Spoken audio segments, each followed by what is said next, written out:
Hi all, welcome back to Vishi vlogs Kannada. ಎಲ್ಲರೂ ಹೇಗಿದ್ದೀರಾ? ಇವತ್ತು ಮಧ್ಯಾಹ್ನದಿಂದ ವ್ಲಾಗ್ನ ಶುರು ಮಾಡ್ತಾ ಇದ್ದೀನಿ. ಗಿಡಗಳಿಗೆ ನೀರು ಹಾಕಿರೋದನ್ನ ಮರ್ತುಬಿಟ್ಟಿದ್ದೆ, ಹಾಗಾಗಿ ಇವಾಗ ನೀರನ್ನೆಲ್ಲನೂ ಕೂಡ ಹಾಕ್ತಾ ಇದ್ದೀನಿ. ನಾನು ಸಾಮಾನ್ಯವಾಗಿ ಏನಂದರೆ ಈ ಥರ ಪೈಪೆಲ್ಲ ತೊಗೊಂಡು ನೀರು ಹಾಕ್ಲಿಕ್ಕೆ ಹೋಗಲ್ಲ. ಮಾಮೂಲಿ ನೀರು ಹಾಕೋದೇ ಒಂದು ಇದಿದೆ, ಅದರಲ್ಲೇ ಹಾಕ್ಬಿಡ್ತೀನಿ. ಆದರೆ ಅಪ್ಪುಗೆ ಫುಲ್ಲಿ ಪೈಪ್ ತೊಗೊಂಡು ನೀಟಾಗಿ ನೀರು ಹಾಕಿ ಕೆಳಗಡೆ ಎಲ್ಲನೂ ಕೂಡ ತೊಳೆದ್ಬಿಡ್ಬೇಕು ಅವರು ಒಂದೇ ಸಲ. ಹಾಗಾಗಿ ಅವರು ನಾನು ಕೂಡ ಹೆಲ್ಪ್ ಮಾಡ್ತೀನಿ, ಹಾಗೆ ಹಾಕು ಅಂತೇಳಿ ಹಾಕ್ಸ್ತಾಯಿದ್ರು. ಇನ್ನು ಕರಿಬೇವಿನ ಗಿಡ ತುಂಬ ಚೆನ್ನಾಗಿ ಬೆಳೆದಿದೆ ಅಲ್ಲ, ಅದನ್ನು ನೆಲದಲ್ಲಿ ಹಾಕ್ಬಿಡೋಣ ಎಲ್ಲಾದ್ರೂ ಅಂತ ಅಂದ್ಕೊಳ್ತಾ ಇದ್ದೀನಿ. ಸುಮ್ಮನೆ ಪಾಟಲ್ಲಿ ಹಾಕಿದ್ರೆ ಬರಲ್ಲ ಅದು ಜಾಸ್ತಿ ದಿನ ಅಂತ.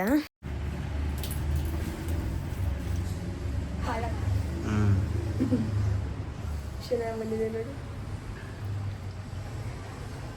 ಪಾಲಕ್ಕು ಅದು ದಂಟ.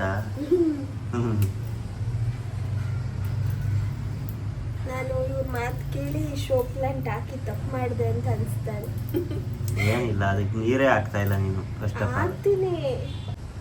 ತರಕಾರಿ ಗಿಡ ಆಗಿದ್ರೆ ಈ ಥರ ಸೊಪ್ಪೆಲ್ಲ ಬರುತ್ತೆ ಅನ್ನೋ ಆಸೆಗಾದ್ರೂ ಜಾಸ್ತಿ ನೀಟಾಗಿ ಮೇಂಟೈನ್ ಮಾಡ್ತಾ ಇದ್ದೆ.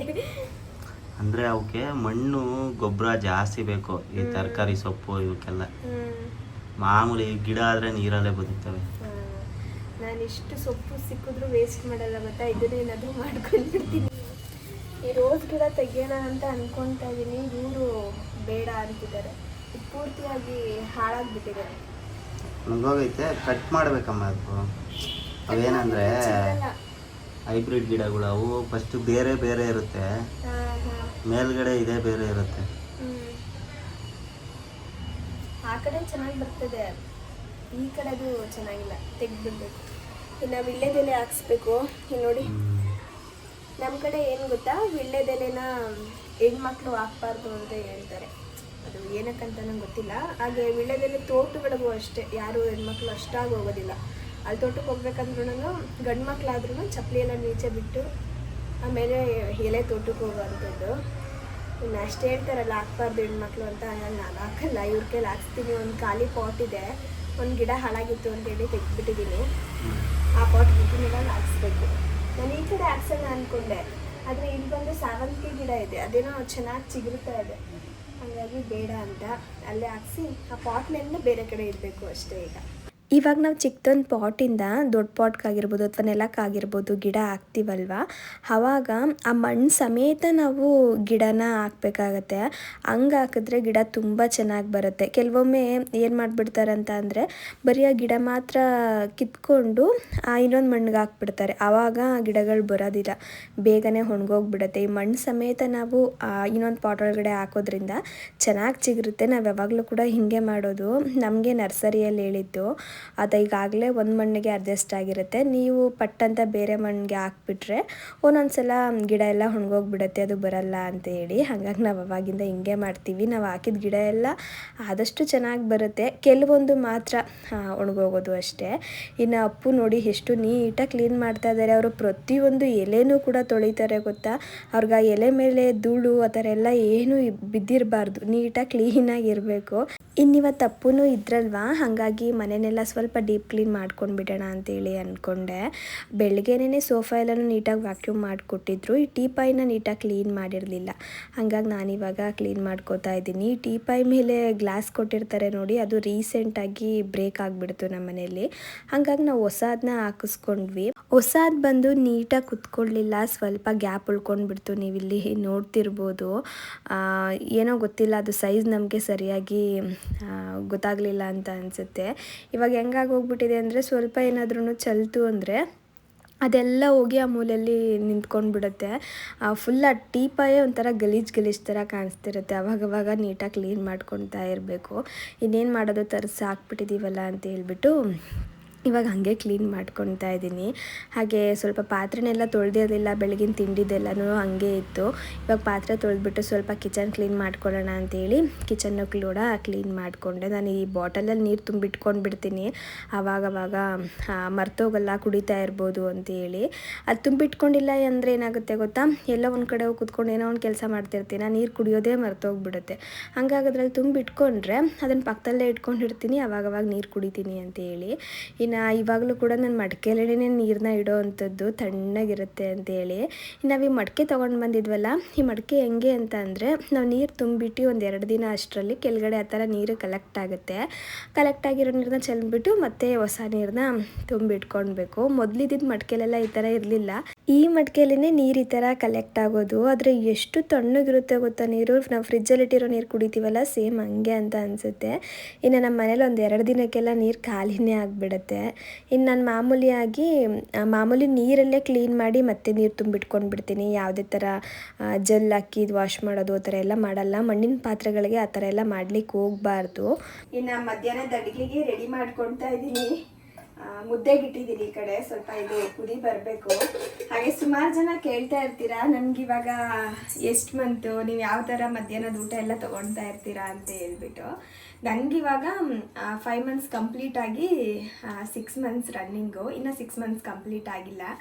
ಈ ಸಮಯದಲ್ಲಿ ಆದಷ್ಟು ನಾವು ಪ್ರೋಟೀನ್ ರಿಚ್ ಫುಡ್ನ ತೊಗೊಳ್ಬೇಕು. ಹಾಗಾಗಿ ನಾನು ಫಿಶ್ ಇರ್ಬೋದು, ಚಿಕನ್ನು ಮತ್ತು ಕಾಳುಗಳು ಇದನ್ನೆಲ್ಲ ಸ್ವಲ್ಪ ಜಾಸ್ತಿ ಕನ್ಸ್ಯೂಮ್ ಮಾಡ್ತೀನಿ. ಇನ್ನು ಮಧ್ಯಾಹ್ನದ ಮೀಲ್ ಯಾವ ಥರ ಇರುತ್ತೆ ಅಂತ ಹೇಳ್ಬಿಟ್ಟು ನಾನು ಸುಮಾರು ಸಲ ನಿಮಗೂ ಕೂಡ ಶೇರ್ ಮಾಡಿದ್ದೀನಿ. ಇವತ್ತು ಕೂಡ ಮಾಡ್ತೀನಿ. ಇವತ್ತೇನೆಂದರೆ ಒಂದು ವಾರದಿಂದ ನನಗೆ ಹುಷಾರಿರಲಿಲ್ಲ ಅಲ್ಲ, ಹಾಗಾಗಿ ನಾಲ್ಗೆ ಎಲ್ಲ ಸ್ವಲ್ಪ ಕೆಟ್ಟಿರೋ ಥರ ಆಗಿಬಿಟ್ಟಿದೆ. ಏನು ತಿಂದ್ರೂ ಟೇಸ್ಟ್ ಸಿಗ್ತಾ ಇಲ್ಲ. ಹಾಗಾಗಿ ಫಿಶ್ನ ತರಿಸಿದ್ದಾರೆ ಅಪ್ಪು. ಆ ಫಿಶಲ್ಲೇನೇ ಏನಾದರೂ ಮಾಡೋಣ ಅಂತ ಅಂದ್ಕೊಂಡಿದ್ದೀನಿ. ಅಪ್ಪು ಹೆಂಗೆ ಅಂದರೆ ಸಾಮಾನ್ಯವಾಗಿ ಒಂದೊಂದ್ಸಲ ಒಂದೊಂದು ಫಿಶ್ನ ತರಿಸ್ತಾ ಇರ್ತಾರೆ, ಯಾವುದು ಪ್ರೋಟೀನ್ ರಿಚ್ ಆಗಿದೆ ಅದನ್ನು ನೋಡಿಕೊಂಡು. ಈ ಸಲ ಪಾಂಪ್ಲೆಟ್ ತರಿಸಿದ್ದಾರೆ, ಅದ್ರ ಜೊತೆಗೆ ಸೀರ್ ಫಿಶ್ನ ತರಿಸಿದ್ದಾರೆ. ಸೀರ್ ಫಿಶಲ್ಲಿ ಪ್ರೋಟೀನ್ ಅಂಶ ಸ್ವಲ್ಪ ಹೆಚ್ಚಾಗಿರುತ್ತೆ. ಅದ್ರ ಜೊತೆಗೆ ಒಮೆಗಾ 3 ಫ್ಯಾಟಿ ಆ್ಯಸಿಡ್ ಇರುತ್ತೆ. ಹಾಗೆ ವಿಟಮಿನ್ ಡಿ ಕೂಡ ಇರುತ್ತೆ. ವಿಟಮಿನ್ ಡಿ ಇರೋದ್ರಿಂದ ಮಗುವಿನ ಬೋನ್ ಡೆವಲಪ್ಮೆಂಟ್ಗೆ ಇದು ತುಂಬ ಸಹಾಯ ಮಾಡುತ್ತೆ. ಓವರಾಲ್ ಬೇಬಿ ಹೆಲ್ತ್ಗೆ ಇದು ಹೆಲ್ಪ್ ಮಾಡುತ್ತೆ ಅಂತಲೇ ಹೇಳ್ಬೋದು. ಇನ್ನೊಂದೇನೆಂದರೆ ನಾವು ಫಿಶ್ನ ಸೆಲೆಕ್ಟ್ ಮಾಡ್ಕೊಳ್ಬೇಕಾದ್ರೆ ಆದಷ್ಟು ಸ್ವಲ್ಪ ಹುಷಾರಾಗಿ ಸೆಲೆಕ್ಟ್ ಮಾಡಬೇಕು. ಫ್ರೆಶ್ ಆಗಿದೆಯಾ ಇಲ್ವಾ ಅಂತೇಳಿ ಮೊದಲು ನೋಡ್ಕೊಳ್ಬೇಕು. ಇತ್ತೀಚೆಗೆ ಹೆಂಗಾಗಿ ಹೋಗ್ಬಿಟ್ಟಿದೆ ಅಂದರೆ ಈಸ್ಟ್ ಕೋಸ್ಟಲ್ಲಿ ಏಪ್ರಿಲ್ ಟು ಜೂನ್, ಹಾಗೆ ವೆಸ್ಟ್ ಕೋಸ್ಟಲ್ಲಿ ಜೂನ್ ಟು ಸೆಪ್ಟೆಂಬರ್ ಫಿಶಿಂಗ್ ಎಲ್ಲ ಬ್ಯಾನ್ ಆಗಿಬಿಟ್ಟಿದೆ. ಹಾಗಾಗಿ ನಮಗೆ ಫ್ರೆಶ್ ಆಗಿರೋ ಫಿಶ್ಶು ಸಿಗೋದು ಕಷ್ಟ. ಹಾಗಾಗಿ ನಾನು ಲೀಶಿಯಸ್ ಕಡೆಯಿಂದ ಯಾವಾಗಲೂ ಕೂಡ ಆರ್ಡರ್ ಮಾಡ್ಕೊತೀನಿ. ನೀವು ಲಾಸ್ಟ್ ಟೈಮ್ ಕೂಡ ನೋಡಿರ್ಬೋದು. ಯಾಕೆ ನಾನು ಲೀಶಿಯಸ್ಸಿಂದನೇ ಫಿಶ್ನ ಆರ್ಡರ್ ಮಾಡ್ಕೊತೀನಿ ಅಂದರೆ, ಲೀಶಿಯಸ್ ಅವರು 28 ಡಿಫ್ರೆಂಟ್ ಕೋಸ್ಟ್ಗಳಿಂದ ಫಿಶ್ನ ಸೋರ್ಸಿಂಗ್ ಮಾಡೋದ್ರಿಂದ ಎಲ್ಲೆಲ್ಲಿ ಫಿಶಿಂಗ್ ಆ್ಯಕ್ಟಿವ್ ಇದೆ ಅಲ್ಲಿಂದ ಫಿಶ್ನ ಫ್ರೆಶ್ ಆಗಿ ಕ್ವಾಲಿಟಿ ಇರುವಂತಹದನ್ನ ತರಿಸಿ ನಮಗೆ ತಲುಪಿಸ್ತಾರೆ. ಒಂದೊಳ್ಳೆ ಹೈ ಕ್ವಾಲಿಟಿ ಫಿಶ್ ನಮಗೆ ಸಿಗುತ್ತೆ ಅಂತಲೇ ಹೇಳ್ಬೋದು. ನಾವು ಸಾಮಾನ್ಯವಾಗಿ ಮೀನನ್ನ ನೋಡಿದ ತಕ್ಷಣವೇ ಕಂಡಿಡ್ಕೊಂಡು ಬಿಡ್ಬೋದು, ಅದು ಕ್ವಾಲಿಟಿ ಚೆನ್ನಾಗಿದೆಯಾ, ಫ್ರೆಶ್ ಇದೆಯಾ ಇಲ್ವಾ ಅಂತೇಳಿ. ನೀವು ಇಲ್ಲಿ ನೋಡ್ತಿರ್ಬೋದು ಎಷ್ಟು ಚೆನ್ನಾಗಿದೆ ಫಿಶ್ ಅಂತ ಹೇಳ್ಬಿಟ್ಟು. ಇನ್ನು ನಾನಿವತ್ತು ಇದರಲ್ಲಿ ಸಿಂಪಲ್ಲಾಗಿ ಫಿಶ್ ಕರಿ ಮಾಡೋಣ ಅಂತ ಅಂದ್ಕೊಂಡೆ. ಅಮ್ಮ ಮಾಡೋ ಥರ ಮಾಡಬೇಕಂತ ಅನ್ನಿಸ್ತಿತ್ತು. ಸುಮಾರು ಥರ ಮಾಡಿದ್ದೀನಿ, ಆದರೆ ಅಮ್ಮ ಮಾಡ್ತಾರಲ್ಲ ಅದು ತುಂಬ ಟೇಸ್ಟಿಯಾಗಿರುತ್ತೆ ಅಂತ ಅನಿಸುತ್ತೆ. ಹಾಗಾಗಿ ಅದಕ್ಕೆ ರೆಡಿ ಮಾಡ್ಕೊಳ್ಳೋಕ್ಕಿಂತ ಮುಂಚೆ ಸ್ವಲ್ಪ ಫ್ರೈಗೂ ಕೂಡ ರೆಡಿ ಮಾಡ್ಕೊಂಬಿಡೋಣ ಅಂತೇಳಿ ಇವಾಗ ಮ್ಯಾರಿನೇಟ್ ಮಾಡ್ಕೊಳ್ಳಿಕ್ಕೆ 1 ಸ್ಪೂನ್ ಖಾರದ ಪುಡಿ, ಒಂದು ಅರ್ಧ ಸ್ಪೂನ್ ಧನಿಯಾ ಪುಡಿ, ಅರ್ಧ ಸ್ಪೂನ್ ಜೀರಿಗೆ ಪುಡಿ, ಹಾಗೆ ಒಂದು ಸ್ವಲ್ಪ ಅರಿಶಿನದ ಪುಡಿ, ರುಚಿಗೆ ಎಷ್ಟು ಬೇಕೋ ಅಷ್ಟು ಉಪ್ಪು, 1 ಸ್ಪೂನ್ ಶುಂಠಿ ಬೆಳ್ಳುಳ್ಳಿ ಪೇಸ್ಟು, ಹಾಗೆ ಒಂದು ಅರ್ಧ ನಿಂಬೆಹಣ್ಣು, ಒಂದು ಅರ್ಧ ಸ್ಪೂನ್ ಆಗೋವಷ್ಟು ಎಣ್ಣೆ. ಬೇಕು ಅನ್ನೋಂಗಿದ್ರೆ ಒಂದು ಸ್ವಲ್ಪ ನೀರು ಕೂಡ ಹಾಕೋಬೋದು. ಇಷ್ಟನ್ನು ಹಾಕಿ ಚೆನ್ನಾಗಿ ಮಿಕ್ಸ್ ಮಾಡಿಬಿಟ್ಟು ಪಾಂಪ್ಲೆಟ್ ಫಿಶ್ ಬರುತ್ತಲ್ವ ಅದಕ್ಕೆ ನೀಟಾಗಿ ಎತ್ತಿಡ್ತಾ ಇದ್ದೀನಿ. ನೀಟಾಗಿ ನಾವು ಮಸಾಲೆನೆಲ್ಲ ಫಿಶ್ಶಿಗೆ ಹಚ್ಚಿದಷ್ಟು ಒಳಗಡೆ ಎಲ್ಲ ಮಸಾಲೆ ಹೋಗಿ ತುಂಬ ಟೇಸ್ಟಿಯಾಗಿರುತ್ತೆ. ಹಾಗೆ ಒಂದು ಅರ್ಧ ಗಂಟೆ ಎತ್ತಿಟ್ಬಿಡ್ಬೇಕು ನಾವು ಫ್ರಿಜ್ಜಲ್ಲಿ, ಆವಾಗಲೂ ಕೂಡ ರುಚಿ ಹೆಚ್ಚಾಗುತ್ತೆ ಅಂತಲೇ ಹೇಳ್ಬೋದು. ಇವತ್ತಿದ್ರಲ್ಲಿ ರವಾ ಫ್ರೈನ ನಾನು ಮಾಡ್ತಾ ಇರೋವಂಥದ್ದು. ಇನ್ನು ಅದನ್ನು ನಾನು ಮ್ಯಾರಿನೇಟ್ ಮಾಡಿ ಎತ್ತಿಟ್ಬಿಟ್ಟು ಇವಾಗ ಫಿಶ್ ಕರಿಗೆ ರೆಡಿ ಮಾಡ್ಕೊತಾ ಇದ್ದೀನಿ. ಮೊದಲು ಒಂದು ಕಡಾಯಿಗೆ 1 ಸ್ಪೂನ್ ಎಣ್ಣೆ ಹಾಕಿ, ಎಣ್ಣೆ ಬಿಸಿ ಆದಮೇಲೆ ಒಂದು 2 ಈರುಳ್ಳಿನ ಹಾಕ್ಕೊಂಡು ಒಂಚೂರು ಹುರಿದ್ಬಿಟ್ಟು ಅದಕ್ಕೆ ಒಂದು ಫುಲ್ ಗೆಡ್ಡೆ ಆಗುವಷ್ಟು ಬೆಳ್ಳುಳ್ಳಿನ ಸುಲಿದು ಹಾಕ್ಕೊಂಡಿದ್ದೀನಿ. ಹಾಗೆ ಒಂದು ಅರ್ಧ ಇಂಚಿನಷ್ಟು ಶುಂಠಿ, ಸ್ವಲ್ಪ ಕರಿಬೇವಿನ ಸೊಪ್ಪು, ಒಂದು 2 ಹಸಿರು ಮೆಣಸಿನ್ಕಾಯಿ ಇಷ್ಟನ್ನು ಹಾಕ್ಕೊಂಡು ಈರುಳ್ಳಿ ಕಲರ್ ಚೇಂಜ್ ಆಗೋವರೆಗೂ ಚೆನ್ನಾಗಿ ಹುರಿಬೇಕಾಗತ್ತೆ. ಅದಾದಮೇಲೆ ಒಂದು 8ರಿಂದ 10 ಮೆಣಸುಕಾಳು, ಒಂದು ಅರ್ಧ ಸ್ಪೂನ್ ಜೀರಿಗೆ, 1 ಸ್ಪೂನ್ ಕಡಲೆ, ಇದ್ರ ಜೊತೆಗೆ ಒಂದು 2 ಸ್ಪೂನ್ ಆಗೋವಷ್ಟು ಒಣ ಕೊಬ್ಬರಿ ತುರಿನ ಹಾಕೋಬೇಕು. ಇಷ್ಟನ್ನು ಹಾಕ್ಕೊಂಡು ಹಾಗೆ ಒಂಚೂರು ಬಿಸಿ ಮಾಡಿಬಿಟ್ಟು ಅದು ಕಂಪ್ಲೀಟಾಗಿ ತಣ್ಣಗಾದ್ಮೇಲೆ ಒಂದು ಮಿಕ್ಸರ್ ಜಾರ್ಗೆ ಹಾಕಿ ನುಣ್ಣಗೆ ರುಬ್ಕೊಳ್ಬೇಕಾಗತ್ತೆ. ಸಾಮಾನ್ಯವಾಗಿ ಫಿಶ್ ಕರಿಗೆಲ್ಲ ಯಾರೂ ತೆಂಗಿನಕಾಯಿ ಅಥವಾ ಒಣ ಕೊಬ್ಬರಿನ ಜಾಸ್ತಿ ಬಳಸ್ಲಿಕ್ಕೆ ಇಷ್ಟಪಡಲ್ಲ. ಟೇಸ್ಟ್ ಬೇರೆ ಥರ ಬರುತ್ತೆ ಅಂತ. ಆದರೆ ಅಮ್ಮ ಇದೇ ಥರ ಮಾಡ್ತಾರೆ, ಎಂಥ ರುಚಿ ಇರುತ್ತೆ ಗೊತ್ತಾ ಅಮ್ಮ ಮಾಡೋ ಮೀನು ಸಾಂಬಾರಲ್ಲಿ. ಹಾಗಾಗಿ ನಾನಿವತ್ತು ಅದೇ ಥರ ಮಾಡೋಣ ಅಂತೇಳಿ ಮಾಡ್ತಾ ಇರೋವಂಥದ್ದು. ಇದು ನಾನು ನಿಮಗೆ ಶೇರ್ ಕೂಡ ಮಾಡಿರಲಿಲ್ವಲ್ಲ, ಹಾಗಾಗಿ ಇನ್ನಿವಾಗ ಒಂದು ಕಡಾಯಿಗೆ 1-2 ಸ್ಪೂನ್ ಆಗುವಷ್ಟು ಎಣ್ಣೆ ಹಾಕಿ 1 ಈರುಳ್ಳಿನ ಸಣ್ಣದಾಗಿ ಕಟ್ ಮಾಡಿ ಸೇರಿಸ್ಕೊಂಡು ಚೆನ್ನಾಗಿ ಒಂದು 10 ನಿಮಿಷ ಹುರಿದ್ಬಿಟ್ಟು ಈರುಳ್ಳಿ ಫುಲ್ಲು ಒಂದು ಸ್ವಲ್ಪ ಕಲರೆಲ್ಲ ಚೇಂಜ್ ಆಗಬೇಕು, ಅಲ್ಲಿವರೆಗೂ ಹುರಿಬೇಕಾಗುತ್ತೆ. ಅದಾದಮೇಲೆ 1-2 ಟೊಮೊಟೊನ ಸಣ್ಣದಾಗಿ ಕಟ್ ಮಾಡಿ ಸೇರಿಸ್ಕೊಂಡು ಸ್ವಲ್ಪ ಕರಿಬೇವಿನ ಸೊಪ್ಪನ್ನ ಹಾಕಿ ಲಿಡ್ನ ಕ್ಲೋಸ್ ಮಾಡಿ ಲೋ ಫ್ಲೇಮಲ್ಲೇ ಒಂದು 10 ನಿಮಿಷ ಹುರ್ಕೊಳ್ಬೇಕು. ಟೊಮೊಟೊ ಫುಲ್ಲು ಸಾಫ್ಟ್ ಆಗಬೇಕು, ಅಲ್ಲಿವರೆಗೂ ಹುರ್ಕೊಳ್ಬೇಕಾಗತ್ತೆ. ಇನ್ನು ಟೊಮೊಟೊ ಎಲ್ಲ ಸಾಫ್ಟ್ ಆಯಿತು ಅಂತ ಅಂದಮೇಲೆ ಅದಕ್ಕೆ ನಾನು 1 ಸ್ಪೂನ್ ಆಗೋವಷ್ಟು ಅಚ್ಕಾರದ ಪುಡಿ, ಒಂದು 3 ಸ್ಪೂನ್ ಆಗೋವಷ್ಟು ಧನಿಯಾ ಪುಡಿ, ಒಂದು ಚಿಟಿಕೆ ಅರಿಶಿನ ಇಷ್ಟನ್ನು ಹಾಕ್ಬಿಟ್ಟು ಹಾಗೆ ಒಂದು 30 ಸೆಕೆಂಡ್ ಬಾಡಿಸ್ಕೊಂಡ್ಬಿಟ್ಟು ಅದಕ್ಕೆ ಆಗಲೇ ನಾವು ರುಬ್ಬಿಟ್ಕೊಂಡಿದ್ದು ಅಲ್ವಾ ಮಸಾಲೆ, ಆ ಮಸಾಲೆನ ಸೇರಿಸಿ ಮಿಕ್ಸ್ ಮಾಡ್ಕೊಳ್ತಾ ಇದ್ದೀನಿ. ಜಾಸ್ತಿ ಹೊತ್ತು ಇದನ್ನು ಹುರಿಯೋ ಅಗತ್ಯ ಇಲ್ಲ, ಯಾಕಂದರೆ ಎಲ್ಲನೂ ಕೂಡ ಹುರಿದೇ ರುಬ್ಬಿದ್ದೀವಲ್ವ. ಹಾಗಾಗಿ ಒಂಚೂರು ಮಿಕ್ಸ್ ಮಾಡ್ಕೊಂಡ್ಬಿಟ್ಟು ನಮಗೆ ಎಷ್ಟು ಬೇಕು ನೋಡಿ ಅಷ್ಟು ತಿಕ್ನೆಸ್ಗೆ ನೀರನ್ನ ಸೇರಿಸ್ಕೊಳ್ಬೇಕಾಗತ್ತೆ. ಮೀನು ಸಾಂಬಾರೆಲ್ಲ ಸ್ವಲ್ಪ ಗಟ್ಟಿಗಿದ್ರೇ ಇಷ್ಟ ಆಗೋದು, ಹಾಗಾಗಿ ನಾನು ಒಂಚೂರು ಗಟ್ಟಿಗೆ ಮಾಡ್ಕೊತಾ ಇದ್ದೀನಿ. ತೆಳ್ಳಗೆ ಬೇಕಂದರೆ ಇನ್ನೊಂದು ಸ್ವಲ್ಪ ನೀರನ್ನ ಸೇರಿಸ್ಕೊಳ್ಬೋದು. ಇವಾಗ ರುಚಿಗೆ ಎಷ್ಟು ಬೇಕು ಅಷ್ಟು ಉಪ್ಪನ್ನ ಹಾಕಿ ಸಾಂಬಾರನ್ನ ಚೆನ್ನಾಗಿ ಕುದಿಸ್ಕೊಳ್ಬೇಕಾಗತ್ತೆ. ಇದೊಂದು 2-3 ಕುದಿ ಬರ್ತಾ ಇದೆ ಅನ್ನೋ ಸಮಯದಲ್ಲಿ 1 ನಿಂಬೆಹಣ್ಣಿನ ಗಾತ್ರದ ಹುಣಸೆ ಹಣ್ಣನ್ನು ನೆನೆಸಿಟ್ಕೊಂಡು ಆ ರಸನ ಇದಕ್ಕೆ ಸೇರಿಸ್ಕೊಳ್ತಾ ಇದ್ದೀನಿ. ಹುಳಿ ನಮ್ಗೆ ಎಷ್ಟು ಬೇಕೋ ಅಷ್ಟು ನೋಡಿಕೊಂಡು ಹಾಕೊಳ್ಳಿ. ಮೀನು ಸಾರಿಗೆ ಒಂಚೂರು ಹುಳಿ ಮುಂದೆ ಇದ್ರೇ ಚೆಂದ. ಇನ್ನು ಸಾಂಬಾರನ್ನ ಮತ್ತೆ ಚೆನ್ನಾಗಿ ಕುದಿಸ್ಕೊಂಡು ಇನ್ನೇನು ಕೆಳಗಡೆ ಇಳಿಸ್ತಾ ಇದ್ದೀವಿ ಅನ್ನೋ ಸಮಯದಲ್ಲಿ ಫಿಶ್ನೆಲ್ಲ ಅದಕ್ಕೆ ಸೇರಿಸ್ಕೊಳ್ತಾ ಇದ್ದೀನಿ. ಈ ಫಿಶ್ ಬಂದು ಒಂದು 5 ನಿಮಿಷ ಟೈಮ್ ತಗೊಳುತ್ತೆ ಕುಕ್ ಆಗಲಿಕ್ಕೆ. ಸಾಮಾನ್ಯವಾಗಿ ಬೇರೆ ಮೀನೆಲ್ಲ ಬೇಗ ಕುಕ್ ಆಗಿಬಿಡುತ್ತಲ್ವ, ಇದು ಆ ಥರ ಆಗೋದಿಲ್ಲ. ಇನ್ನು ಇವಾಗ ನೀವು ನೋಡ್ತಿರ್ಬೋದು 5 ನಿಮಿಷ ಬಿಟ್ಟ ಮೇಲೆ ಎಷ್ಟು ಚೆನ್ನಾಗಿ ಫಿಶ್ ಕರಿ ರೆಡಿ ಆಯಿತು ಅಂತ ಹೇಳ್ಬಿಟ್ಟು. ಲೋ ಫ್ಲೇಮಲ್ಲೇ ಮಾಡ್ಕೊಳ್ಬೇಕು ನಾವು ಫಿಶ್ನ ಹಾಕಿದ್ಮೇಲೆ. ಲಿಡ್ನ ಕ್ಲೋಸ್ ಮಾಡಿ ಈ ಥರ ಲೋ ಫ್ಲೇಮಲ್ಲಿ ಬೇಯಿಸ್ಕೊಳ್ಳೋದ್ರಿಂದ ಸುತ್ತಲೂ ಕೂಡ ಎಣ್ಣೆ ಎಲ್ಲ ನೀಟಾಗಿ ಬಿಟ್ಕೊಳುತ್ತೆ, ಟೇಸ್ಟ್ ಕೂಡ ತುಂಬ ಚೆನ್ನಾಗಿ ಬರುತ್ತೆ. ಇನ್ನು ಫಿಶ್ ಕರಿ ರೆಡಿ ಆಯ್ತಲ್ವಾ, ಇವಾಗ ಫ್ರೈನೂ ಕೂಡ ಮಾಡ್ಕೊಂಬಿಡೋಣ ಅಂತೇಳಿ ಇವಾಗ ಮೀನಿಗೆ ನಾನು ರವಾನ ಹಾಕ್ತಾಯಿದ್ದೀನಿ. ಸುಮ್ಮನೆ ರವಾನ ಒಂದು ಪ್ಲೇಟ್ಗೆ ಹಾಕ್ಬಿಟ್ಟು ಫಿಶ್ಗೆ ಹಿಂದೆ ಮುಂದೆ ಅದ್ಕೊಳ್ಳೋದು ಅಷ್ಟೇ. ಇವಾಗ ಒಂದು ಕಡಾಯಿಗೆ ಸ್ವಲ್ಪ ಎಣ್ಣೆ ಹಾಕ್ಬಿಟ್ಟು ಎಣ್ಣೆ ಚೂರು ಕಾಯ್ದಿದೆ ಅನ್ನುವಾಗ ಈ ಫಿಶ್ನ ಇಟ್ಟು 2 ಕಡೆನೂ ಕೂಡ ಬೇಯಿಸ್ಕೊಳ್ಬೇಕು. ಮೀಡಿಯಮ್ ಫ್ಲೇಮಲ್ಲೇ ಮಾಡಿಕೊಡಿ. ರವಾ ಫ್ರೈ ಮಾಡ್ತಿರೋದ್ರಿಂದ ನಾವು ಎಣ್ಣೆ ಹಾಕಲೇಬೇಕಾಗತ್ತೆ. ಎಣ್ಣೆ ಹಾಕಿಲ್ಲ ಅಂದರೆ ಚೆನ್ನಾಗಿ ಬರೋದಿಲ್ಲ, ಕ್ರಿಸ್ಪಿ ಇರೋದಿಲ್ಲ ಅದೊಂಥರ. ಹಾಗಾಗಿ ನಾನು ಸ್ವಲ್ಪ ಎಣ್ಣೆನ ಯೂಸ್ ಮಾಡಿಕೊಂಡೆ. ಇಷ್ಟೇ, ನೀವು ನೋಡ್ತಿದ್ದೀರಲ್ವ, ರವಾ ಫ್ರೈ ಕೂಡ ರೆಡಿ ಆಯಿತು. ಇದ್ರ ಜೊತೆಗೆ ನಾನು ಮುದ್ದೆ ಮಾಡ್ಕೊಂಡಿದ್ದೆ, ಹಾಗೆ ಬಾಯ್ಲ್ಡ್ ರೈಸ್ ಕೂಡ ಮಾಡಿದ್ದೆ. ಮೀನು ಸಾಂಬಾರಿಗೆ ಮುದ್ದೆ ತಿನ್ನಲಿಕ್ಕೆ ಯಾರ್ಯಾರಿಗೆ ಇಷ್ಟ ಆಗುತ್ತೆ ಕಮೆಂಟಲ್ಲಿ ನನಗೆ ತಿಳಿಸಿ. ಇನ್ನು ನನಗಿವತ್ತು ಫಿಶ್ನ ನೋಡ್ತಿದ್ರೇ ಬಾಯಲ್ಲಿ ನೀರು ಬರ್ತಿದೆ, ಅಷ್ಟು ಒಂಥರ ಯಮ್ಮಿಯಾಗಿ ಕಾಣಿಸ್ತಾ ಇದೆ. ಈ ಮೀನು ಸಾಂಬಾರಿಗೆ ಒಂದು ಒಳ್ಳೆ ಕಾಂಬಿನೇಷನ್ ಏನು ಗೊತ್ತಾ, ಬಾಯ್ಲ್ಡ್ ರೈಸು ಇಲ್ಲ ಅಂತ ಅಂದರೆ ರಾಗಿ ಮುದ್ದೆ. ಇದು ಅಮ್ಮ ಮಾಡೋ ಥರ ನಾನು ಮಾಡಿರೋದು, ಹಾಗಾಗಿ ಮುದ್ದೆನೂ ಕೂಡ ಮಾಡಿದೆ. ಟೇಸ್ಟ್ ಮಾಡಿಬಿಡ್ತೀನಿ ಫಸ್ಟು. ನಿಜವಾಗ್ಲೂ ಸೂಪರಾಗಿ ಬಂದಿದೆ ಸಾಂಬಾರು. ಏನು ಗೊತ್ತಾ, ಸಾಂಬಾರು ಚೆನ್ನಾಗಾಗಬೇಕು ಅಂದರೆ ನಾವು ಫಿಶ್ನ ಫ್ರೆಶ್ ಆಗಿರೋದನ್ನ ಸೆಲೆಕ್ಟ್ ಮಾಡಿಕೊಂಡು ಮಾಡಬೇಕು, ಆವಾಗಲೇ ಸಾಂಬಾರು ತುಂಬ ಟೇಸ್ಟಿಯಾಗಿ ಬರೋದು. ನಾನು ಎಂಥ ಒಳ್ಳೆ ಮಸಾಲೆ ಹಾಕಿ ಮಾಡಿನೂ ಫಿಶ್ಶು ಫ್ರೆಶ್ ಆಗಿಲ್ಲ ಅಂತಂದರೆ ಅಷ್ಟೊಂದು ಟೇಸ್ಟಿಯಾಗಿ ಬರಲ್ಲ.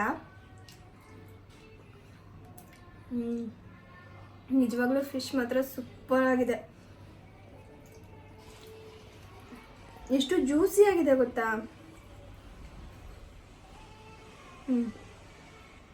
ರವಾ ಫ್ರೈ ಕೂಡ ಅಷ್ಟೇ ತುಂಬಾ ಚೆನ್ನಾಗಿದೆ.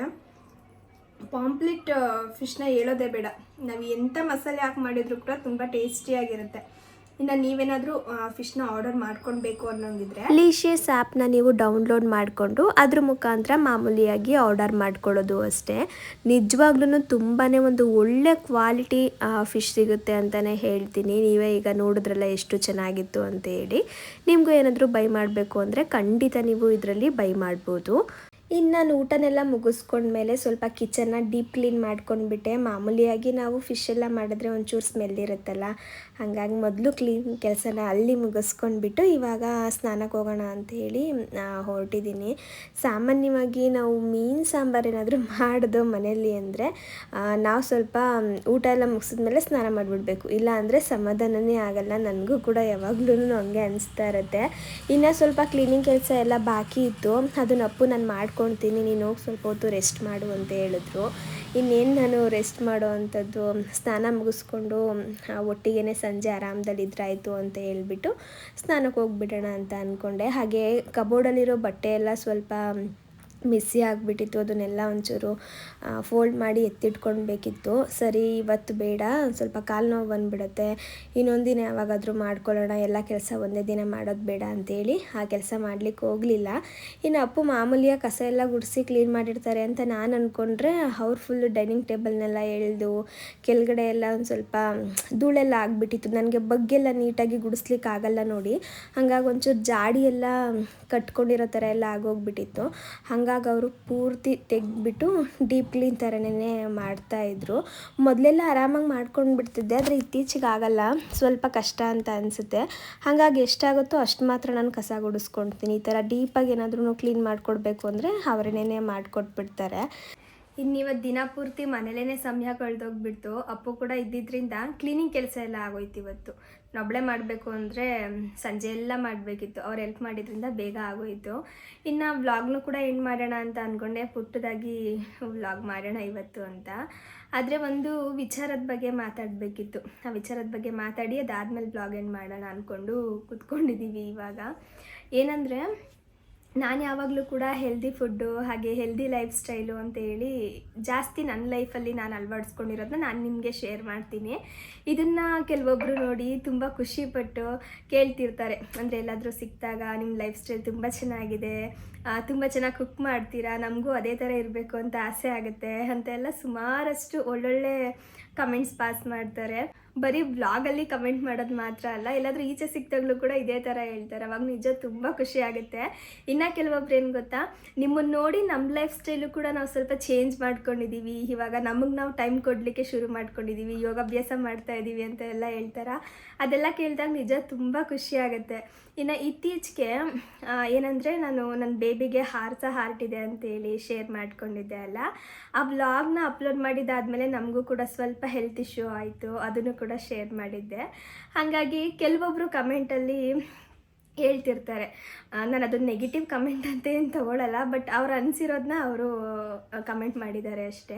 ಏನಂದರೆ, ನೀನು ಇಷ್ಟೊಂದು ಹೆಲ್ದಿ ಫುಡ್ ತೊಗೊಂಡು ಹೆಲ್ದಿ ಲೈಫ್ ಸ್ಟೈಲ್ನ ಲೀಡ್ ಮಾಡ್ತಿರೋದ್ರಿಂದನೇ ನಿನ್ನ ಬೇಬಿಗೆ ಹಾರ್ಟ್ ಇರೋದು, ನೀನು ನಾರ್ಮಲ್ ಥರ ಎಲ್ಲ ಜಂಕ್ ಫುಡ್ಡೆಲ್ಲ ತಿಂದ್ಕೊಂಡು ಆರಾಮಾಗಿದ್ದಿದ್ರೆ ನಿನ್ನ ಬೇಬಿ ಹೆಲ್ತು ಕೂಡ ಚೆನ್ನಾಗಿರ್ತಿತ್ತು. ಈ ಥರ ಸುಮಾರಷ್ಟು ಕಮೆಂಟ್ ಬಂದಿತ್ತು, ಒಂದು 5-6 ಕಮೆಂಟ್ ಬಂದಿತ್ತು ಅಂತಲೇ ಅನ್ಕೋತೀನಿ. ಅದ್ರ ಜೊತೆಗೆ ಈಗ ನಮಗೇನಾದ್ರೂ ಜ್ವರ ಇರುವಾಗ ಜ್ವರ ಇದೆ ಅಂತಲೇ ಹೇಳ್ಕೋಬೇಕು ಅಲ್ವಾ, ಇಲ್ಲ ನಾವು ಆವಾಗಲೂ ಚೆನ್ನಾಗಿದ್ದೀವಿ, ನಮಗೆ ಜ್ವರನೇ ಬರಲ್ಲ, ಕೆಮ್ಮೆ ಬರಲ್ಲ ಅಂತ ಹೇಳಲಿಕ್ಕಾಗತ್ತಾ?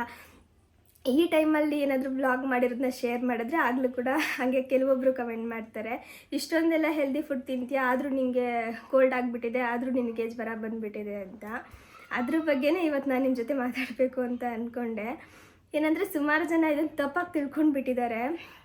ಹೆಲ್ದಿ ಲೈಫ್ ಸ್ಟೈಲ್ನ ನಾವು ರೂಢಿ ಮಾಡ್ಕೊಂಡಿದ್ದೀವಿ ಅಂತ ಹೇಳ್ಬಿಟ್ಟು ನಮ್ಗೆ ಯಾವುದೇ ಕಾಯಿಲೆನೂ ಬರಲೇಬಾರ್ದು ಅಂತ ಹೇಳಲಿಕ್ಕಾಗತ್ತಾ? ಆಗಲ್ಲ ಅಲ್ಲ.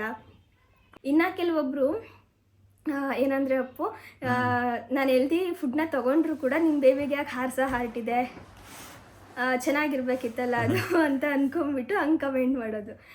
ಮೊದಲನೇದಾಗಿ ಏನು ಹೇಳಬೇಕು ಅಂದರೆ, ಅದು ಫುಡ್ಡಿಂದ ಯಾವುದೇ ಕಾರಣಕ್ಕೂ ಆ ಥರ ಬೆಳವಣಿಗೆ ಆಗುವಂಥದ್ದಲ್ಲ.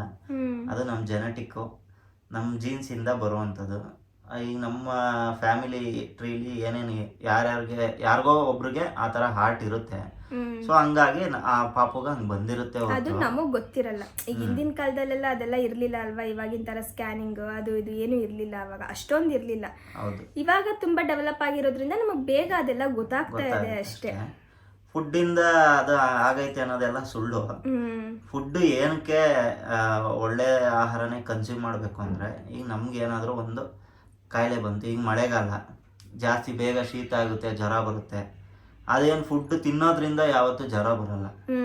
ಹೊರಗಡೆ ನಾವು ಓಡಾಡೋ ಗಾಳಿಯಿಂದ ಮತ್ತೆ ಮಳೆಯಿಂದ ನಮಗೆ ಜ್ವರ ಆಗಲಿ ಏನೋ ಒಂದು ಕಾಯಿಲೆ ಬರುವಂಥದ್ದು. ಸೊ ಅದನ್ನ ನಾವು ಏನು ಆಹಾರ ತಗೊಂತೀವಿ ಅದು ನಮ್ಮನ್ನ ರೋಗ ನಿರೋಧಕ ಶಕ್ತಿನ ಜಾಸ್ತಿ ಮಾಡುತ್ತೆ. ಸೊ ಅವಾಗ ನಾವು ಎಷ್ಟು ಬೇಗ ರಿಕವರಿ ಆಗ್ತೀವೋ ಅಷ್ಟು ಬೇಗ ರಿಕವರಿ ಆಗ್ತೀವಿ. ಎಲ್ಲ ತಿಳ್ಕೊಂಡಿರೋದೇನು ನೀವು ಅಷ್ಟು ಹಂಗೆ ತಿಂತೀರಾ ಹಿಂಗೆ ತಿಂತೀರಾ. ಈಗ ಸಿಂಪಲ್ ಆಗಿ ನಂದೇ ಎಕ್ಸಾಂಪಲ್, ನನ್ಗೊಂದು ವಾರದಿಂದ ಹುಷಾರಿಲ್ಲ. ಈಗಲೂ ಅವ್ರ ವಾಯ್ಸ್ ಚೇಂಜ್ ಆಗಿದೆ. ನಾನು ಜಾಸ್ತಿ ಹೋಟ್ಲಲ್ಲಿ ತಿಂತೀನಿ, ಹೊರಗಡೆ ಅಲ್ಲಿ ಇಲ್ಲಿ ತಿಂತಾ ಇರ್ತೀನಿ. ಮನೇಲಿ ಒನ್ ಟೈಮ್ ತಿಂದ್ರೆ ದೊಡ್ಡದು. ಸೊ ನಮ್ಮ ವೈಫ್ಗೂ ಬಂದಿತ್ತು ಜ್ವರ. ಅವ್ರಿಗೆ 1 ದಿನ 2 ದಿನ ಕ್ಯೂರ್ ಆಗೋದೆ ಅಲ್ವಾ ನಮ್ಮ? 2 ದಿನದಲ್ಲಿ ಕ್ಯೂರ್ ಆಗಿಬಿಡ್ತು. ಅವರಿಗೆ ಸ್ವಲ್ಪ ಟೈಮ್ ತಗೊಂಡಿದ್ದು. ಈ ಥರ ನಮ್ಮ ದೇಹಕ್ಕೆ ಒಂದು ರೋಗ ಬಂತು ಅಂದರೆ ನಮ್ಮ ದೇಹ ಅದ್ರ ಜೊತೆ ಫೈಟ್ ಮಾಡಲಿಕ್ಕೆ ರೆಡಿ ಇರಬೇಕು ಅಂದರೆ ನಾವು ಒಂದು ಒಳ್ಳೆ ಹೆಲ್ದಿ ಫುಡ್ನ ತೊಗೊಳ್ಬೇಕು. ಆವಾಗ ಅದು ಆರಾಮಾಗಿ ಫೈಟ್ ಮಾಡುತ್ತೆ, ನಾವು ಕೂಡ ಬೇಗ ರಿಕವರ್ ಆಗ್ತೀವಿ ಅಷ್ಟೇ. ಅದೊಂದು ಕಾರಣಕ್ಕೆ ನಾವು ಹೆಲ್ದಿಯಾಗಿರೋ ಫುಡ್ನ ತಗೋಬೇಕು. ಇನ್ನೊಂದೇನು ಗೊತ್ತಾ, ನಮ್ಮ ನಾಲ್ಗೆ ರುಚಿಗೆ ನಾವು ಸುಮಾರಷ್ಟು ತಿಂತಾ ಇರ್ತೀವಿ. ಏನು ಬೇಕು ಅದೆಲ್ಲ ತಿಂತೀವಿ, ಕಡ್ಡಿ ಕಸ ಅದು ಆಳು ಮುಳು ಎಲ್ಲ ತಿಂದ್ಬಿಡ್ತೀವಿ. ಆದರೆ ನಮ್ಮ ದೇಹಕ್ಕೆ ಏನು ಬೇಕು ಅಂತೇಳಿ ನಾವು ಯಾವತ್ತೂ ಕೂಡ ಯೋಚನೆ ಮಾಡಲ್ಲ. ನಮ್ಮ ದೇಹ ಏನು ಬಾಯ್ಬಿಟ್ಟು ಕೇಳಲ್ಲ, ನನಗೆ ಹೆಲ್ದಿ ಫುಡ್ಡೇ ಕೊಡಮ್ಮ, ನನಗೆ ಅದು ಕೊಡು ಇದು ಕೊಡು ಅಂತ. ನಾವು ಕೊಡಬೇಕು. ಈಗ ಒಂದು ವಾರದಲ್ಲಿ ಒಂದು 5 ದಿನ ನಮಗೆ ಒಳ್ಳೆ ಫುಡ್ ತೊಗೊಳ್ಲಿಕ್ಕಾಗಲಿಲ್ಲ, ಏನೋ ಒಂದು ಮಿಸ್ ಆಯಿತು ಅಂದರೂ ಕೂಡ ಒಂದು 2 ದಿನನಾದರೂ ಸರಿ ಒಳ್ಳೆ ಫುಡ್ನ ತೊಗೊಳ್ಬೇಕು. ಆವಾಗಾದರೂ ನಮ್ಮ ದೇಹಕ್ಕೆ ಸ್ವಲ್ಪ ಚೈತನ್ಯ ಬರ್ಬೋದು ಅಂತ ನನಗನ್ಸುತ್ತೆ. ಹಾಗಾಗಿ ನಾನು ಈ ಥರ ಲೈಫ್ ಸ್ಟೈಲ್ನ ರೂಢಿ ಮಾಡ್ಕೊಂಡಿರೋವಂಥದ್ದು. ಇನ್ನು ಹಾರ್ಟ್ ಮಗುಗೆ ಯಾಕೆ ಬಂದಿದೆ ಅಂತ ಹೇಳ್ಬಿಟ್ಟು ಇವಾಗ ಕ್ಲಿಯರ್ ಆಗಿರ್ಬೋದು. ನನಗೆ ಅಂತ ಅಲ್ಲ, ಸುಮಾರು ಜನಕ್ಕೆ ಇದೆಲ್ಲ ಎಕ್ಸ್ಪೀರಿಯನ್ಸ್ ಆಗಿರುತ್ತೆ. ಕೆಲವೊಬ್ಬರು ಹೆಂಗೆ ಅಂದರೆ ಬೇಕು ಅಂತಾನೆ, ಒಬ್ಬರು ಮನಸ್ಸಿಗೆ ನೋವು ಮಾಡಬೇಕು ಅಂತಲೇ ಆ ಥರ ಕಮೆಂಟ್ ಮಾಡ್ತಾರಂತ ಅನಿಸುತ್ತೆ. ಅಂದ್ರೆ ನಾವು ನೋವು ಮಾಡ್ಕೊಳಲ್ಲ, ಸುಮ್ಮನೆ ಇಗ್ನೋರ್ ಮಾಡ್ತೀವಿ. ಎಷ್ಟೊಂದು ಜನ ಕಮೆಂಟ್ ಹಾಕೋರೆ, ನಮ್ಮ ಮಗುಗೂ ಹಂಗೆ ಇದೆ. ಕೆಲವೊಬ್ರು ನನಗೆ ಇದೆ 25 ವರ್ಷ ಆಗಿದೆ, ನಾನು ಆರೋಗ್ಯವಾಗಿದ್ದೀನಿ ಅಂತ ಎಷ್ಟೊಂದು ಜನ ಕಮೆಂಟ್ ಮಾಡೋರೆ. ಸೊ ಅಂಥದ್ದೆಲ್ಲ ನೋಡಿದಾಗ ನಮಗೆ ಖುಷಿ ಆಯಿತು. ಅವ್ರ ಎಕ್ಸ್ಪೀರಿಯನ್ಸ್ ಶೇರ್ ಮಾಡಿದಾಗ ಬಿಡು ಅಂತ ನಮಗೂ ಒಂದು ಹೋಪ್ ಬಂತು. ಹೌದು. ಸೊ ಇನ್ನೊಂದೇನಂದರೆ ಅಪ್ಪು, ಈಗ ಕೆಲವೊಬ್ಬರಿಗೆ ಒಂದು ದೊಡ್ಡ ಕ್ಯಾನ್ಸರೇ ಬಂದಿರುತ್ತೆ ಅಂತ ಅಂದ್ಕೊಳ್ಳಪ್ಪ. ಟ್ರೀಟ್ಮೆಂಟ್ ಜೊತೆಗೆ ಅವ್ರ ಲೈಫ್ ಸ್ಟೈಲ್ನ ಚೇಂಜ್ ಮಾಡೋದ್ರ ಮುಖಾಂತರನೇ ಅವರು ಕ್ಯೂರ್ ಆಗಿರೋದುಂಟು ಅಲ್ವಾ? ಡಾಕ್ಟರ್ ಮೊದಲೇ ನಾವು ಹೋದ ತಕ್ಷಣನೇ ಹೇಳ್ತಾರೆ, ನಾನು ಟ್ರೀಟ್ಮೆಂಟ್ ಕೊಡೋದು ಬರೀ 50% ಅಷ್ಟೇ, ಇನ್ನು 50% ನೀನು ನಿನ್ನ ಲೈಫ್ ಸ್ಟೈಲ್ನ ಚೇಂಜ್ ಮಾಡ್ಕೊಳ್ಬೇಕು, ಒಳ್ಳೆ ಆಹಾರ ಪದ್ಧತಿನ ರೂಢಿ ಮಾಡ್ಕೊಳ್ಬೇಕು, ಆ್ಯಕ್ಟಿವಿಟೀಸ್ನ ಸ್ವಲ್ಪ ಇನ್ನೂ ಜಾಸ್ತಿ ಮಾಡಬೇಕು ನೀನು. ಆವಾಗ ಎರಡು ಕೂಡ ನಿನ್ನ ದೇಹಕ್ಕೆ ಹೊಂದ್ಕೊಂಡು ಆರೋಗ್ಯ ಕೂಡ ಬೇಗನೆ ಸುಧಾರಿಸುತ್ತೆ ಅಂತ ಡಾಕ್ಟರ್ಸು ಹೇಳ್ತಾರೆ. ನಾವು ಅದನ್ನೆಲ್ಲ ಅರ್ಥ ಮಾಡ್ಕೊಳ್ಳೋದು ಯಾವಾಗ ಗೊತ್ತಾ, ನಮಗೇನಾದರೂ ಒಂದು ಕಾಯಿಲೆ ಬಂದಾಗ ಅವಾಗ ನಮಗೆ ಗೊತ್ತಾಗೋದು. ಅಂದರೆ ಅದು ಫೈನಲ್ ಸ್ಟೇಜಿಗೆ ಬರೋವರೆಗೂ ಹಂಗೆ ಬಿಟ್ಟಿರ್ತೀವಿ. ಫೈನಲ್ ಇನ್ನೇನು ಈ ಕಾಯಿಲೆನ ಹೋಗ್ಸಕ್ಕಾಗಲ್ಲ ಅನ್ನೋ ಟೈಮ್ಗೆ ಅವಾಗ ಜ್ಞಾನೋದಯ ಆಯ್ತದೆ. ಅಯ್ಯೋ ನಾನು ಮುಂಚೆಯಿಂದ ಹಿಂಗಿರ್ಬೇಕಾಯ್ತು ಹಂಗಿರ್ಬೇಕಾಯ್ತು. ಹೌದು. ಇನ್ನೊಂದೇನೆಂದರೆ, ನಾನು ಮದುವೆ ಮುಂಚೆ ಈ ಥರ ಎಲ್ಲ ನಾನು ಇರ್ತಿರ್ಲಿಲ್ಲ. ನೀವೇ ಹೇಳ್ದಂಗೆ ಅದು ಇದು ತಿನ್ಕೊಂಡು ಆರಾಮಾಗಿರ್ತಿದ್ದೆ. ಮದುವೆ ಆದಮೇಲೆ ನನಗೂ ಕೂಡ ಈ ಥರ ಇರಬೇಕಂತ ಅನಿಸಿದ್ದು. ನಾವೇನೇ ಮಾಡಿದ್ರೂ ಕೂಡ ಇಬ್ಬರೇ ಅರ್ನ್ ಮಾಡಿ ಮಾಡ್ಕೊಳ್ಬೇಕಿತ್ತು. ಮದುವೆ ಆದ ಹೊಸದ್ರಲ್ಲೇ ಮಗು ಬಗ್ಗೆ ಯೋಚನೆ ಮಾಡೋವಷ್ಟು ಒಂದು ಧೈರ್ಯ ಕೂಡ ಇರಲಿಲ್ಲ ನಮಗೆ. ಫಸ್ಟು ಫೈನಾನ್ಷಿಯಲಿ ಫಿಟ್ ಆಗೋಣ, ಅದಾದಮೇಲೆ ಮಗು ಬಗ್ಗೆ ಯೋಚನೆ ಮಾಡೋಣ ಅಂತ. ಹಾಗಾಗಿ ನಾನು ಆ ಸಮಯದಲ್ಲಿ ಏನು ಯೋಚನೆ ಮಾಡಿದೆ ಅಂದರೆ, ದುಡಿಯೋಣ, ನಮ್ಮ ಕೈಲಿ ಎಷ್ಟಾಗುತ್ತೋ ಅಷ್ಟು ದುಡಿಯೋಣ, ನಮ್ಮ ಕೈ ಮೀರಿ ಕೂಡ ದುಡಿಯೋಣ, ಅದ್ರ ಜೊತೆಗೆ ನಮ್ಮ ಆರೋಗ್ಯನೂ ಕೂಡ ಚೆನ್ನಾಗಿಟ್ಕೊಳ್ಳೋಣ. ಈಗ ಒಂದು ನಾವು 4-5 ವರ್ಷ ಬೇಬಿ ಪ್ಲ್ಯಾನಿಂಗ್ ಮಾಡಿದ್ರೂ ಕೂಡ ನಮ್ಮ ದೇಹಕ್ಕೆ ಯಾವುದೇ ಥರ ತೊಂದರೆ ಆಗಬಾರ್ದು. ಈಗ ಒಂದು 5 ವರ್ಷ ಬಿಟ್ಟು ಮಗು ಮಾಡ್ಕೊಳ್ತೀವಿ ಅಂದಾಗ ನಮ್ಮ ಹೆಲ್ತ್ ಚೆನ್ನಾಗಿರಬೇಕು. ಈಗ ಸುಮಾರಷ್ಟು ಜನಕ್ಕೆ ಏನಾಗ್ಬಿಡುತ್ತೆ ಗೊತ್ತಾ, ಮದುವೆ ಆದಮೇಲೆ ಪ್ಲ್ಯಾನಿಂಗ್ ಮಾಡ್ಕೊತಾರೆ, ಒಂದು 3 ಇಯರ್ಸು 4 ಇಯರ್ಸು. ಕೆಲವೊಬ್ಬರು ಎಂಜಾಯ್ ಮಾಡಲಿಕ್ಕೆ ಮಾಡ್ಕೊತಾರೆ, ಕೆಲವೊಬ್ಬರು ನಮ್ಮ ಥರ ಲೈಫ್ನ ಸೆಟಲ್ ಮಾಡ್ಕೊಳ್ಬೇಕು ಅಂತೇಳಿ ಮಾಡ್ಕೊತಾರೆ. ಈ ದುಡಿಯೋ ಈ ಗಾಬರಿಲಿ ನಾವು ನಮ್ಮ ದೇಹದ ಕಡೆ ಗಮನ ಕೊಡೋದಿಲ್ಲ. ಕೆಲವೊಬ್ಬರಿಗೆ PCOD ಸಮಸ್ಯೆ ಬಂದುಬಿಡುತ್ತೆ, ಥೈರಾಯ್ಡ್ ಸಮಸ್ಯೆ ಬಂದುಬಿಡುತ್ತೆ, PCOS ಬಂದುಬಿಡುತ್ತೆ. ನಾವು ತಗೊಳ್ಳೋ ಫುಡ್ಡು, ಹಾಗೆ ಲೈಫ್ ಸ್ಟೈಲ್ ಚೇಂಜ್ ಮಾಡ್ಕೊಂಡಿರೋದು ಆ ಸಮಯದಲ್ಲಿ ಇದೆಲ್ಲ ಇನ್ಕ್ಲೂಡ್ ಆಗುತ್ತೆ, ಅದೆಲ್ಲ ನಮಗೆ ಬರಬೇಕು ಅಂದರೆ. ಹಾಗಾಗಿ ನಾನು ಮೊದಲನೇದಾಗಿ ಯೋಚನೆ ಮಾಡಿದ್ದೇನೆಂದರೆ, ಇದೆಲ್ಲ ನನಗೆ ಬರಬಾರ್ದು ಅಂತಂದರೆ ನಾನು ನನ್ನ ಲೈಫ್ ಸ್ಟೈಲ್ನ ಚೇಂಜ್ ಮಾಡ್ಕೊಳ್ಬೇಕು. ಈಗ ದುಡಿಯೋದು ನಾನು ಎಷ್ಟರ ಮಟ್ಟಿಗೆ ದುಡಿತಾ ಇದ್ದೀವೋ ಅದೇ ಥರ ನಮ್ಮ ಆರೋಗ್ಯನೂ ಕೂಡ ಕಾಪಾಡ್ಕೊಳ್ಬೇಕು. ಈ ದುಡಿಮೆಗೋಸ್ಕರ ನಮ್ಮ ದೇಹನ ನಾವು ಹಾಳು ಮಾಡ್ಕೊಳ್ಬಾರ್ದು ಅಂತ ಹೇಳ್ಬಿಟ್ಟು ಮೊದಲೇ ನಾನು ಫಿಕ್ಸ್ ಆಗಿಬಿಟ್ಟಿದ್ದೆ. ಹಾಗಾಗಿ ನನ್ನ ಲೈಫ್ ಸ್ಟೈಲ್ನ ನಾನು ಚೇಂಜ್ ಮಾಡ್ಕೊಂಡಿದ್ದು ಅಷ್ಟೇ. ನಾವೊಂದು 10,000 ತಿಂಗ್ಳಿಗೆ ದುಡಿತೀವಿ ಅಂದರೆ ಅದರಲ್ಲೊಂದು 5,000 ತರಕಾರಿ ಹಣ್ಣು ಖರ್ಚಾದರೂ ಕೂಡ ನಾನೇನು ಚಿಂತೆ ಮಾಡ್ತಿರ್ಲಿಲ್ಲ. ಇನ್ನೊಂದು 5,000ನೇ ಉಳಿಸೋಣ, ಇನ್ನೂ ಸ್ವಲ್ಪ ಟೈಮ್ ತೊಗೊಂಡು ನಿಧಾನಕ್ಕೆ ದುಡ್ಕೊಳ್ಳೋಣ, ಈ ಥರ ಯೋಚನೆ ಮಾಡ್ತಾಯಿದ್ದೆ ಅಷ್ಟೇ. ಕೆಲವೊಬ್ರು ಇದನ್ನು ಕೂಡ ಕೇಳ್ತಾ ಇರ್ತಾರೆ, ನಿಮಗೇನೋ ಪ್ರಾಬ್ಲಮ್ ಇರ್ಬೋದು, ಅದಕ್ಕೆ ನೀವು ಈ ಥರ ಲೈಫ್ ಸ್ಟೈಲ್ನ ರೂಢಿ ಮಾಡ್ಕೊಂಡಿರೋದು, ಇಲ್ಲಾಂದಿದ್ರೆ ಯಾಕೆ ಹಿಂಗೆಲ್ಲ ಇರ್ತಿದ್ರಿ ಅಂತ ಹೇಳಿ. ನನಗೆ ಏನೋ ಪ್ರಾಬ್ಲಮ್ ಇದೆ ಅಂತೇಳಿ ನಾನು ಈ ಥರ ಎಲ್ಲ ಇರೋದಲ್ಲ. ಮುಂದೆ ಯಾವುದು ಬರಲೇಬಾರ್ದು ಅಂತ ಅಲ್ಲ, ನಮ್ಮಿಂದ ನಾವಾಗಿ ತಂದ್ಕೊಳ್ಬಾರ್ದು ಅಂತ ಹೇಳ್ಬಿಟ್ಟು ಈ ಥರ ಲೈಫ್ ಸ್ಟೈಲ್ನ ರೂಢಿ ಮಾಡ್ಕೊಂಡಿರೋದು ಅಷ್ಟೇ. ಒಂದು ಕ್ಲಾರಿಟಿ ಕೊಡಬೇಕಿತ್ತು, ಹಂಗಾಗಿ ಈ ಬ್ಲಾಗಲ್ಲಿ ಶೇರ್ ಮಾಡಿಕೊಂಡೆ. ಇನ್ನು ಇವತ್ತಿನ ವ್ಲಾಗ್ನು ಕೂಡ ನಾನು ಇಲ್ಲಿಗೆ ಎಂಡ್ ಮಾಡ್ತಾ ಇದ್ದೀನಿ. ವ್ಲಾಗ್ನ ಪೂರ್ತಿಯಾಗಿ ನೋಡಿರ್ತೀರ ಅನ್ಕೋತೀನಿ. ಪೂರ್ತಿಯಾಗಿ ವ್ಲಾಗ್ ನೋಡಿದರೆ ಪ್ಲೀಸ್ ಒಂದು ಲೈಕ್ ಮಾಡಿ, ಹಾಗೆ ನಿಮ್ಮ ಅಭಿಪ್ರಾಯನ ತಿಳಿಸಿ ಈ ವ್ಲಾಗಲ್ಲಿ. ಒಬ್ಬೊಬ್ಬರು ಒಂದೊಂದು ಥರ ಯೋಚನೆ ಮಾಡ್ತಾರೆ ಅಲ್ವಾ, ಹಾಗೆ ನೀವು ಯಾವ ಥರ ಯೋಚನೆ ಮಾಡ್ತೀರಾ ಅಂತ.